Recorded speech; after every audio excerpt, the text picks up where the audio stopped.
अस्सलाम वालेकुम, क्या हाल है? तबीयत ठीक है? मेरा नाम है नसीब ते तुसी वेखदे पो मेरा यूट्यूब चैनल नसीब दा पिंड ते असा सुबह जाना शिकार ते जिस नूं इंग्लिश दे विच डक्स हंटिंग कहंदे ने ते ओदी सारी रूटीन हुण मैं तुहानूं समझा देना, तुहाडे नाल शेयर कर देना कि असें सुबह सुबह जाना शिकार और सारा अपना जेह्ड़ा प्लान है उस टाइम असीं ओके कर रखना, समान हर चीज़ बिल्कुल मैं तुहानूं लैके चलदा छत ते।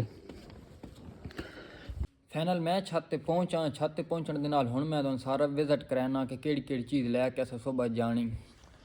ए डकाए न सारे रबड़ दी मुरगाबी पई, ए साड़ियां कुर्सियां जिन्हां ते बैठ के शिकार खेडे वे सी, ए मोरचे, ये सारा कपड़ा 400 ला के सोटियां खोड़ के मतलब कि साइडां ते सारे लक्कड़ ला के ते ओहदे साइड ते कपड़ा ला देना तां कि मुरगाबी सन वेख ना सके कि असीं छुपे बैठा कि ना छुपे बैठे, सन वेख के डर के वापस ना चली जावे। ये सारे इस गट्टू दे विच ही डकाए न, इस दे विच ही इन्हां दी हुण सारी तरतीब ला दे सां टाइम नाल तां कि सुबह तुसें टाइम नाल निकल जाना। तकरीबन मेरे ख्याल च सुबह निकल जाना 4 साढ़े 4 बजे कोल असां दरिया ते पहुंचना।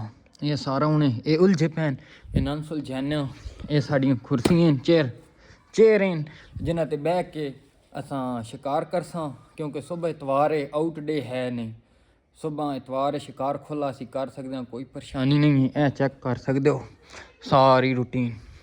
अच्छा जी, हुण छत वापस आना चलदे हां अली भाई होर नाल को उन्हां नाल ही तरतीब सीधी करनी, तुहाडी भी मुलाकात कराना।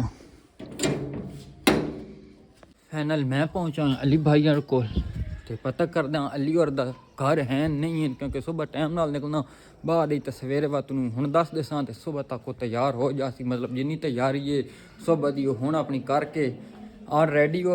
अच्छा जी, अली कोल पहुंचा चेक करदे अली भाई और मैं खा सो नहीं रहा था, नहीं जाग रहे ने अली भाई होरी खाना खा रहे हैं मेरे मुकदरे में खा चौल आन। सुनाओ जी की हाल है? ठीक ठाक। आई टाइम नाल खा रहे हो चौल? आए बिस्मिल्लाहिर्रहमान। अच्छा सुबह दी तरतीब है शिकार दी और हुण तुहानूं दस देई मैं आखा कि सुबह बड़े जल्दी निकलना, तकरीबन 4 बजे कोल निकलना, 4 साढ़े 4 बजे तां जे असीं दरिया ते पहुंचे होगे फिर शिकार दा मज़ा सी।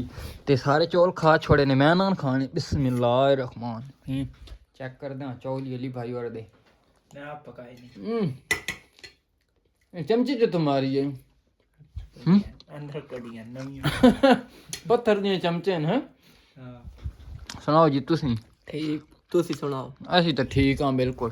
चल अच्छा चौल सारे मन के खा के और अज दा व्लॉग अज इत्थे ही असीं एंड करदे हां। सुबह मिलदे हां एक नवें व्लॉग दे नाल दरिया ते।